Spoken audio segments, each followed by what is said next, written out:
예, 수요 저녁 기도회 우리 함께 시작합니다. 이번 주에는 우리가 같이 모여서 현장으로 하지 못하고 화면으로 온라인으로 함께 하시겠습니다.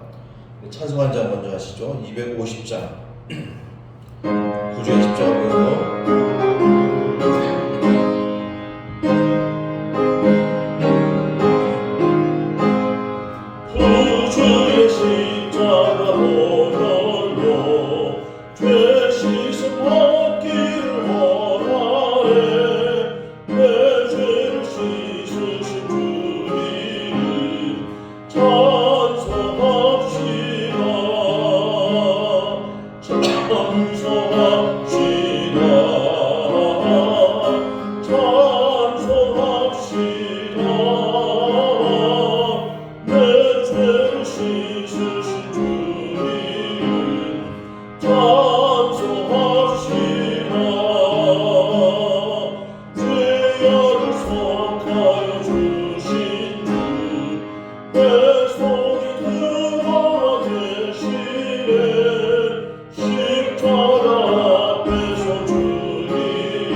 사랑의 말씀 아버지 하나님 감사드립니다.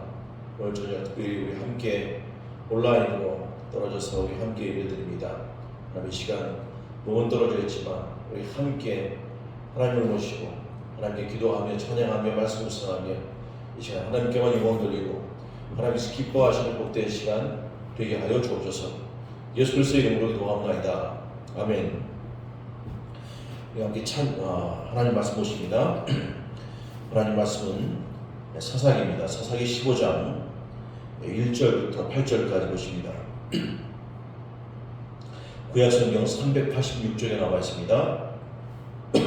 사사기 15장 1절부터 8절까지입니다. 찾으셨으면 같이 읽겠습니다. 1절부터입니다. 시작. 얼마 후 밀 거둘 때에 삼손이 염소 새끼를 가지고 그의 아내에게로 찾아가서 이르되 내가 방에 들어가 내 아내를 보고자 하노라 하니 장인이 들어오지 못하게 하고 이르되 내가 그를 심히 미워하는 줄 알고 그를 내 친구에게 주었노라. 그의 동생이 그보다 더 아름답지 아니하냐? 청하노니 너는 그를 대신하여 동생을 아내로 맞이하라 하니 삼손이 그들에게 이르되 이번은 내가 블레셋 사람들을 해할지라도 그들에게 대하여 내게 허물이 없을 것이니라 하고 삼손이 가서 여우 300마리를 붙들어서 그 꼬리와 꼬리를 메고 회를 가지고 그 두 꼬리 사이에 한 회를 달고 회에 불을 붙이고 그것을 블레셋 사람들의 곡식밭으로 몰아들여서 곡식단과 아직 배지 아니한 곡식과 포도원과 감람나무들을 불사른지라. 블레셋 사람들이 이르되 누가 이 일을 행하였느냐 하니 사람들이 대답하되 김다 사람의 삶이 삼손이니 장인이 삼손의 아내를 빼앗아 그의 친구들에게 준 까닭이라 하였더라. 블레셋 사람들이 올라가서 그의 얼굴과 그의 아버지를 불사르니라. 삼손이 그들에게 이르되 너희가 이같이 행하였은즉 내가 너희에게 원수를 갚고야 말리라 하고 블레셋 사람들이 정강이와 넙주다리를 크게 쳐서 죽이고 내려가서 에담 바이팀에 머물렀더라. 아멘. 우리 지난주에 이어서 삼손의 이야기를 계속 봅니다. 삼손의 모습을 보면 삼손이 사사 같고 나시린 같고 하는 것이 전혀 나오지 않죠. 삼손은 오히려 사사 같지 않은, 나시린 같지 않은, 어쩌면 폭력배의 모습을 보여주고 있는 것을 우리가 발견할 수 있습니다. 우리 지난주에 봤지만 삼손이 결혼식을 진행하다가 수수께끼에서 4개에서 지니까 삼손이 화가 나서, 여기 보니까 우리 지난주에 봤지만 아스골론 사람들을 30명을 쳐 죽이고 자기 성질을 못 이겨가지고 집으로 돌아가죠. 그리고 삼손의 아내는 삼손의 친구였던 그의 친구에게 준바되었더라 하고 우리 14장 20절에 나와 있습니다. 어찌 보면 결혼식이, 행복해야 할 결혼식이 수수께끼로 말미암아 완전히 초토화되는 이런 표현을 쓰면 어떻지만 어쨌든 결혼식이 완전히 그냥 난장판이 됐죠. 네. 이런 결혼식은 우리가 상상하기도 싫죠. 사실은 결혼식은 가장 축복할 만한, 기뻐할 만한 날이 아닙니까? 근데 수수께끼 4개에 졌다고 삼손이 30명을 죽이고, 아무튼 결혼식이 완전히 풍지박산 납니다. 결혼식이 완전 엉망이 되죠. 예. 그리고 삼손의 아내는 삼손의 친구였던 그의 친구에게 준바되었더라 하는 말씀 나옵니다. 하나님 기뻐하지 않는 결혼이기 때문에 이럴 가능성이 충분히 높죠. 사실은 삼손이 자기 욕심과 욕망에 따라서 한 결혼이기 때문에 좀 불행스러운 결론이 나오는 것을 우리가 발견할 수 있습니다. 15장의 말씀은 그 이후의 말씀이죠. 결혼식이 파토났다고 이렇게 볼 수 있지만 사실은 삼손의 모습 보면은 그렇지 않은 것 같습니다. 15장 1절 보십시오. 얼마 후 밀 거둘 때 삼손이 염소 새끼를 가지고 그의 아내에게로 찾아가서 이르되 내가 방에 들어가 내 아내를 보고자 하노라. 삼손이 청하죠. 아마 이 몇 개월의 시간이 흘렀는지는 우리 정확히 알 수 없습니다만 아마 4, 5개월 시간이 흘렀지 않았을까 우리가 그런 생각이 듭니다. 근데 삼손의 마음이 바뀌죠. 삼손은 여전히 자기 아내에 대한 어떤 그리움을 갖고 있습니다. 여기 보니까 삼손이 염소 새끼를 가지고, 삼손이 왜 아내의 집을 찾아가는데 염소 새끼를 갖고 합니까? 이게 화해의 제물이죠. 그리고 화목 제물이다 이렇게 표현하는데 이건 제사가 아니지만 일종의 선물이죠. 내가 이제 분노를 풀고 화를 풀어버리고 다시 아내와 이전의 관계로 돌아가고 싶으니까 내가 그 아내의 방으로 들어가겠다 청합니다.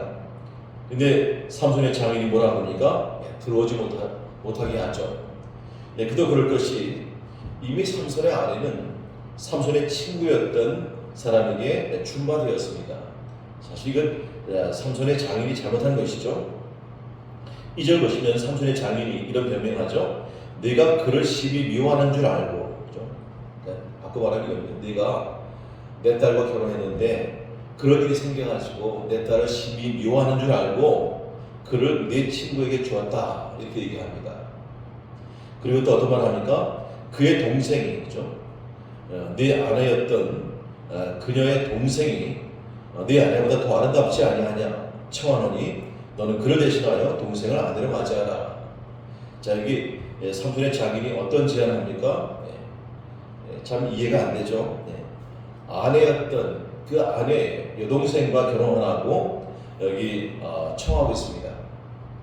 물론 이것이 삼손의 장인이 삼손이 너무 화가 나고 삼손이 기분 나빠할 것을 알고 마음을 달래기 위해서 그렇게 했다는 얘기도 있지만 사실은 삼손의 장인이 뭔가 욕심을 부린 것일 수도 있습니다. 이 자기의 그 둘째 딸이겠죠. 예. 삼손의 아내 여동생과 삼손을 또 결혼시켜가지고 그 결혼 비용을 또 챙기려는 재물에 대한 욕심과 욕망을 가지고 이런 제안을 한 것이 아닌가 하는 그런 생각을 해봅니다. 근데 문제는 뭡니까? 삼손이 굉장히 화가 났죠. 지금 아내의 집에 다시 찾아올 때만 하더라도 삼손이 이제 모든 거 다 풀어버리고 이제 다시 아내와 다시 새롭게 출발하려고 왔는데 뜻밖의 사건이 벌어집니다. 아내는 이미 다른 남자에게 주어졌고 또 자기는 아내의 여동생과 결혼하라고 또 청하고, 그러니까 이 삼손은 굉장히 분노한 것이죠. 어떻게 보면 이 장인에게 분노한 것일 수 있습니다. 장인이 자기 허락도 없이 자기 아내를 다른 남자에게 주고 또 그 여동생과 결혼하라고 또 하지 않나. 굉장히 삼손이 화가 나죠. 3절 보시면 삼손이 이런 고백합니다.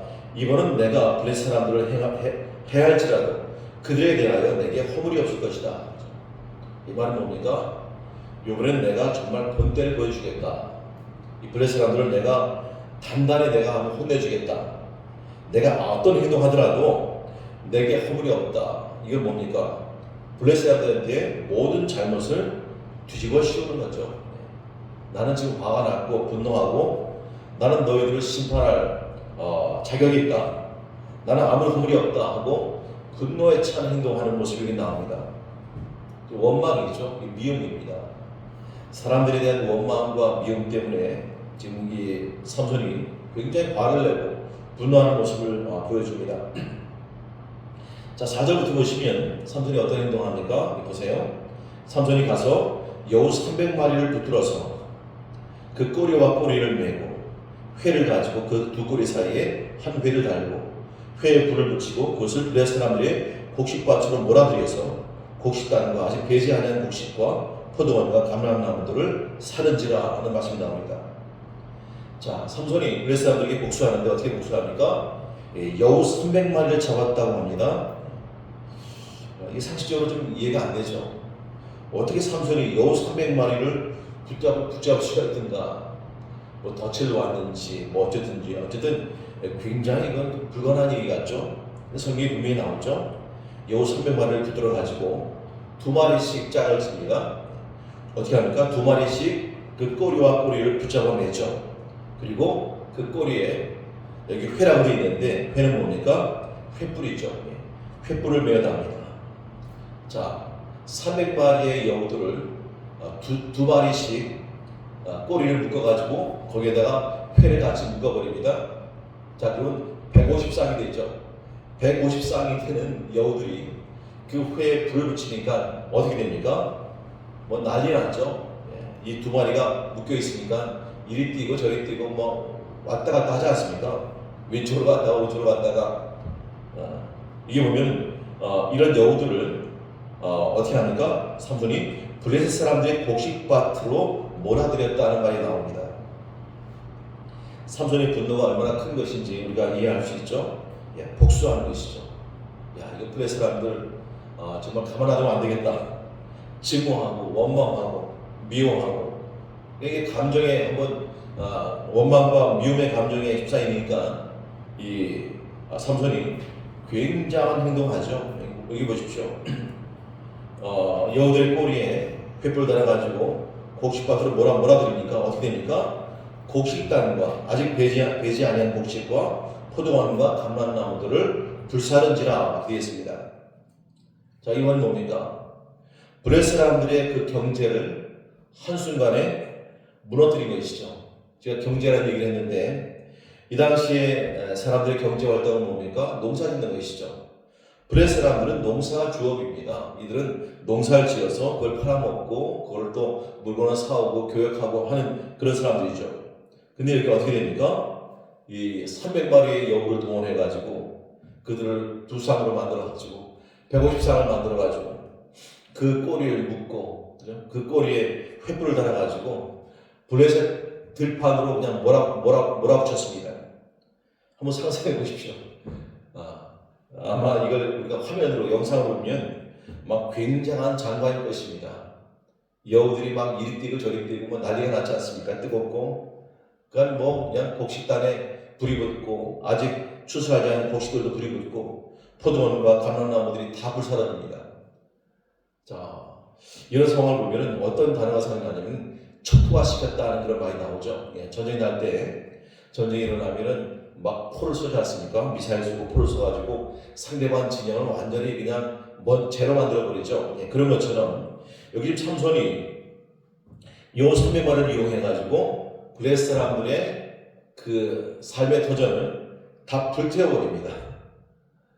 이게 뭐냐면 삼손 한 사람이 블레셋 사람들의 먹고 사는 경제 활동을 다 완전히 쑥대밭을 만들어 버린 것입니다. 우리 평상시에 뭐 쑥대밭이라는 표현을 잘 안 쓰는데 이 상황에서는 그게 맞죠. 완전히 초토화시켜 버렸습니다. 못 쓰게 만들어 버렸죠.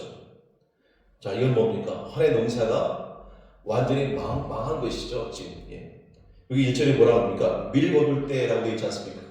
밀은 이 당시 팔레스타인 사람들의 주식입니다.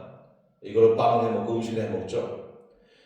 그러니까 이 블레셋 사람들의 경제를 한순간에 삼손이 무너뜨리는 그런 행동을 하고 있습니다. 자, 어찌 보면 이것은 굉장히 난폭한 것이죠. 또 굉장히 부정적인 것이고, 또 이거는 사사라기보다는 그냥 한 사람의 그냥 폭력배 같은 그런 모습입니다. 이스라엘 군대를 이끌고 전쟁하는 것이 아니라 지금 삼손은 자기 혼자 그냥 소위 말하는 원맨쇼를 하죠. 그냥 화가 나가지고 이리 뛰고 저리 뛰고 날뛰는 그런 모습이 나옵니다. 자, 삼손이 블레셋 사람들에게 큰 해를 끼쳤죠. 자, 블레셋 사람들이 보십시오. 6절 보십시오. 블레셋 사람들이 이르되 누가 이 일을 행하였느냐 하니 사람들이 대답하되 딥나 사람의 사위 삼손이니 장인이 삼손의 아내를 빼앗아 그의 친구들에게 준 까닭이라 하였더라. 블레셋 사람들이 올라가서 그 여인과 그의 아버지를 불사르니라. 자, 이게 어떤 일이 나왔습니까? 삼손이 블레셋 사람들에게 복수했는데 그들의 경제를 완전히 초토화시켰습니다. 그러니까 블레셋 사람들이 지금 어떤 행동합니까? 블레셋 사람들은 나름대로 또 복수하죠. 바로 삼손의 장인과 삼손의 아내를 붙잡아가지고 불살라버리는, 어쩌면 그 아내와 아버지가 같이 있는, 장인이 같이 있는 그 집을 통째로 불살라버리는 그런 끔찍한 행동을 하는 이 블레셋 사람들의 모습이 나옵니다. 자, 우리가 볼 때 본문에 나오는 이 삼손과 블레셋 사람들은 거의 똑같죠. 예. 수준이 똑같은 사람입니다. 자기들이 피해를 입었다고 이 분노와 이 원망과 미움 때문에 사람을 죽이고 사람에게 상처를 주고 고통스럽게 하는 그런 일이 계속 반복되는 그런 모습이 나옵니다. 자, 어떤 결과가 나옵니까? 삼손이 자기의 분노를 가지고 이렇게 사람들을 고통스럽게 했는데 블레셋 사람들은 삼손의 아내와 아버지를 잡아가지고 그 집에서 통째로 불살라버리는 비극적인 사건이 일어납니다. 7절 보세요. 이 사건이 일어난 다음에 삼손이 또 마음속에 결단하죠.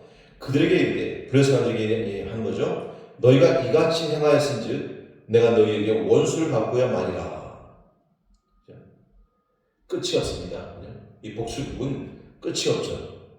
블레셋 사람들의 정강이와 넓적다리를 크게 쳐서 죽이고, 여러분 복수는 복수를 낳는다고 그러죠. 예, 이게 마찬가지입니다. 그렇죠? 삼손이 자기의 감정 때문에 블레셋 사람들에게 복수하고, 또 블레셋 사람들은 삼손의 아내와 아버지를 불살라버리고, 삼손은 화가 나니까 가서 블레셋 사람들의 정강이와 넓적다리를 쳐서 죽이고, 살인극이 계속 벌어지는 비참한 상황이 이게 펼쳐지고 있습니다. 자, 여기 8절 보시면 크게 쳐서 죽이고, 그 다음 보시면 내려가서 에담 바위 틈에 머물렀더라. 에담 바위가 어딘지 정확히 모르지만 아무튼 이 삼손은 몸을 숨긴 것이죠. 삼손이 뭐 겁이 나서 그랬는지 아니면 블레셋 사람들이 잡으려고 쫓아올 줄 알고 그랬던 건지 모르지만 어쨌든 삼손은 자기의 몸을 숨깁니다. 자, 오늘 말씀에서 우리가 한 가지 기억할 것은 바로 이거죠. 삼손이 첫 단추를 잘못 낀 것이죠. 블레셋 여자와 결혼하면 안 됩니다. 결혼해서도 안 되고요. 근데 이 잘못된 결혼 때문에 지금 극심한 고통을 겪지 않습니까?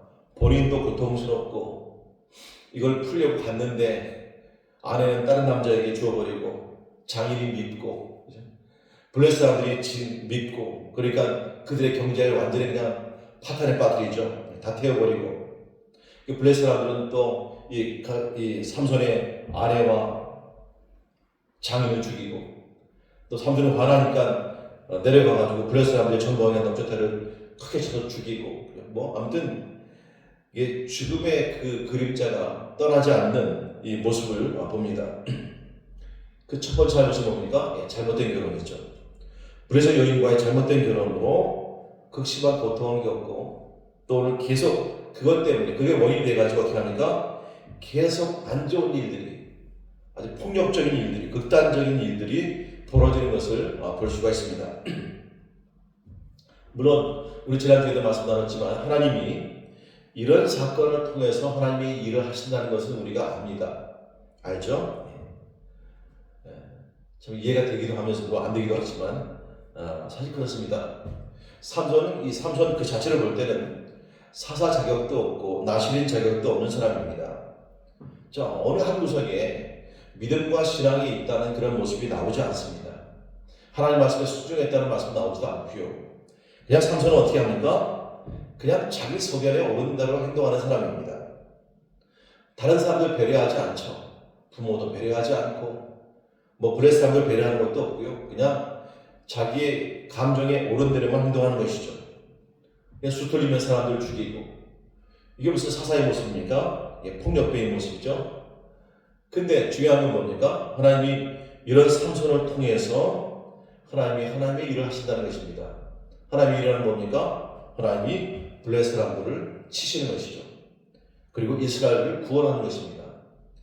지금 보면은 이스라엘과 블레셋 간의 전면적인 전쟁이 일어나지 않죠. 오히려 삼손 한 사람이 계속 이스라엘 사람들을 치는, 죽이는 그런 일이 반복돼서 나타납니다. 자, 이건 뭡니까? 이 과정은 좋지 않죠. 우리가 볼 때 삼손의 이 행동을 우리가 정당화할 수 없습니다. 삼손이 잘하는구나. 그렇게 생각하면 안 됩니다. 삼손은 계속 지금 하나님의 사람답지 않은 행동을 하고 있습니다. 근데 문제는 중요한 건 뭡니까? 하나님은 이것을 통해서 하나님의 계획을 이루어 가신다는 것이죠. 이것을 통해서 블레셋 사람들에게 고통을 주는 블레셋 사람들을 치시는 하나님의 일들이 나타나고 있습니다. 그러니까 삼손 이야기를 계속 읽다 보면 그런 생각이 들죠. 인간은 실패하지만 하나님은 절대로 실패하지 않는다. 그겁니다. 우리가 아쉬움이 있죠. 삼손이 좀 더 긍정적인 모습으로 하나님께 선한 모습으로 아름다운 모습으로 순종하는 모습으로 하나님께 쓰임받았으면 얼마나 좋을까 하는 그런 아쉬움이 있습니다. 삼손은 그 정반대였죠. 아주 부정적인 사람이죠. 극단적인 사람이고 폭력적인 사람이죠. 수틀리면 사람 죽이는 건 우습게 여기고 그러나 하나님은 이 삼손을 통해서 하나님의 일을 하셨다는 것을 우리가 볼 수가 있습니다. 여러분 우리가 삼손처럼 사용되기를 원합니다. 기도하는 사람이 있습니까? 아마 그런 사람은 없을 것입니다. 삼손은 약점이 많은 사람이었죠. 특별히 오늘 이 말씀 보면은 그냥 자기 소견에 오른 대로 행하는 것이죠. 내가 생각하고 내가 판단하는 것이 옳다는 것이죠.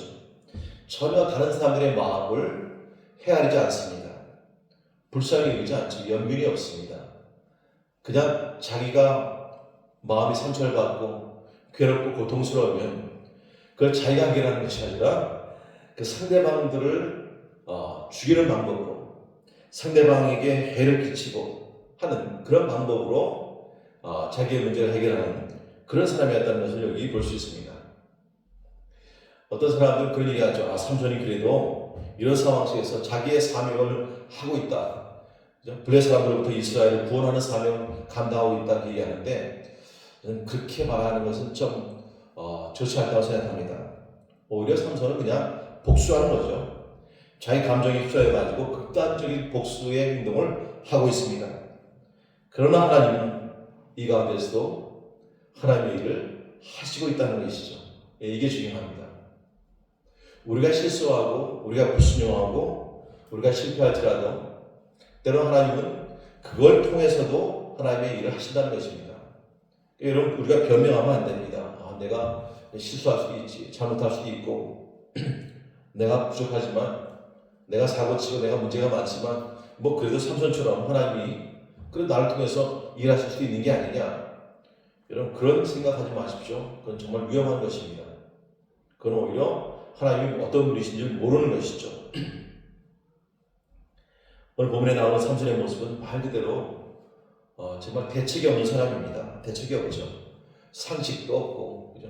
교양도 없고, 그냥 자기가 옳은 대로 행동하고, 남을 배려하지 않고. 어쩌면 어떻게 삼손이 이렇게 자라났을까? 이런 기질과 이런 성격으로 자라났을까? 그죠? 삼손의 어머니, 아버지 보면 그런 사람들이 아니지 않습니까?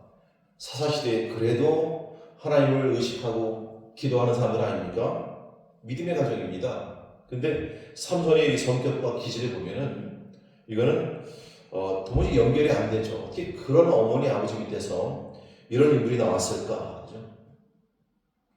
그러니까 우리가 볼 때는 전혀 자격이 없는 사람이죠. 그러나 하나님은 이 삼손의 이런 실수와 잘못과 이런 부정적인 모습을 통해서 하나님은 그래도 하나님의 일을 하신다는 것입니다. 아까도 말씀드렸지만 우리가 하나님의 도구가 되길 기도하는데 이왕이면 긍정적인 도구가 되지 부정적인 도구가 되면 안 됩니다. 어떤 사람들은 어떻게 됐든 하나님께만 사용되면 되지 않냐. 삼손의 이야기를 보면서 많은 분들이 그런 얘기 합니다. 근데 그건 잘못된 것입니다. 하나님이 이왕이면 하나님의 말씀을 순종하면서 하나님과 동행하면서 하나님께 사용되어지면 얼마나 좋습니까? 삼손은 그렇지 못했죠. 부정적인 도구죠. 사고치고 사람 죽이고 실패하고.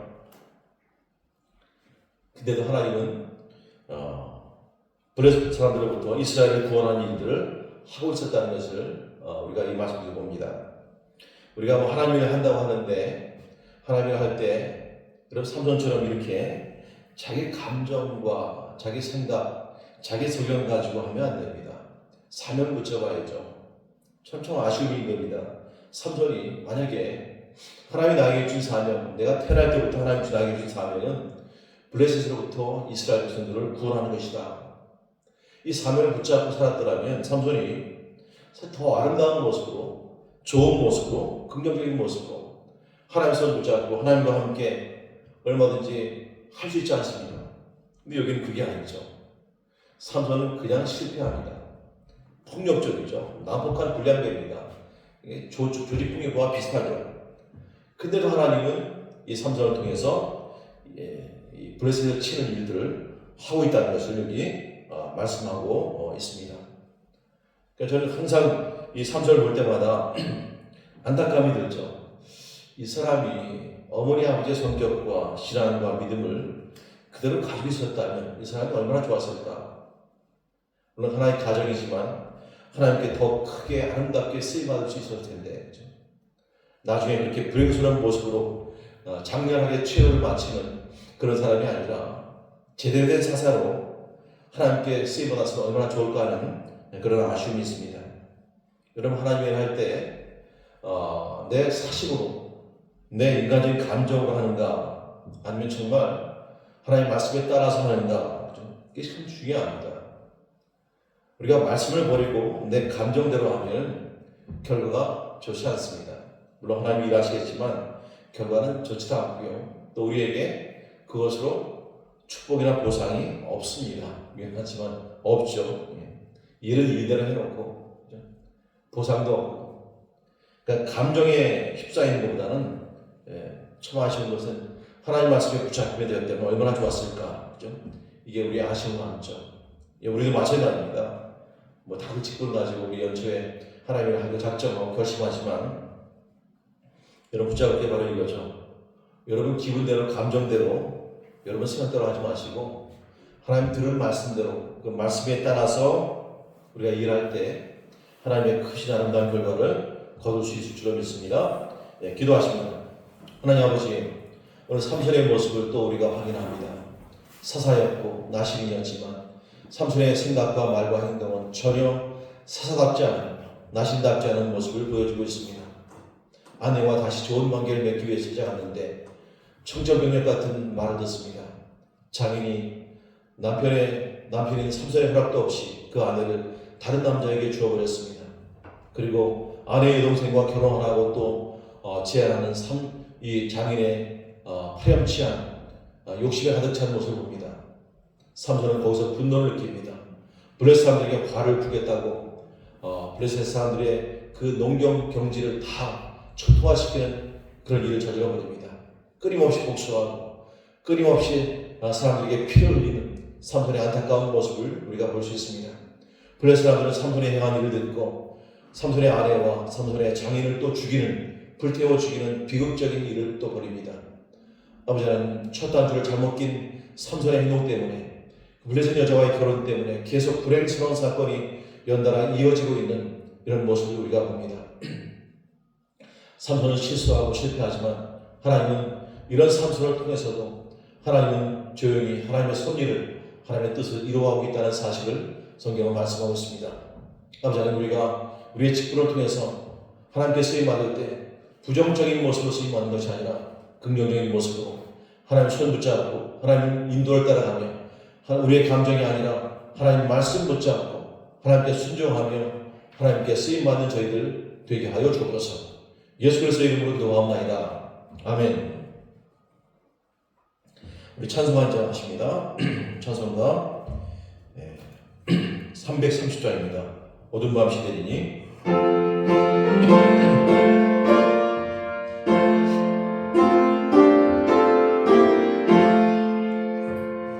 어두운 밤 시대리니 내 직분지 가서 자기 술 맺힐 때에 주시리라. 해돋는 아침부터 힘써서 일하라. 피할 수 없는 밤 속히 오리라. 어두운 밤 시대니 내 직분지 가서 일할 때 일하면서 놀지 말아라. 낮엔 수고하라. 쉴 때도 오겠네. 이해할 수 없는 밤이 속히 오리라. 어두운 밤 시내리니 내 직분지 가서 지그레 비킨 곁에 힘써 일하고 그 빛이 나하여서 어둡게 되려고 할 수만 있는 대로 힘써 일하라.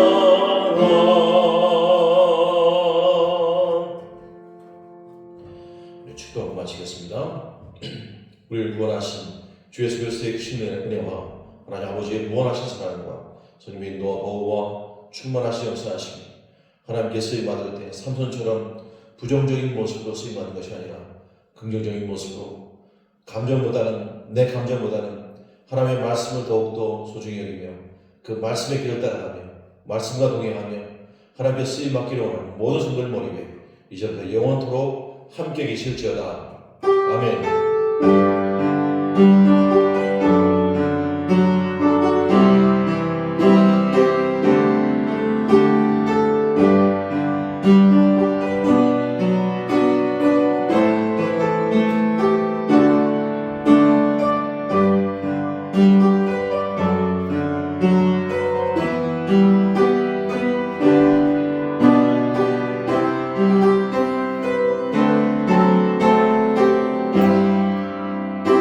주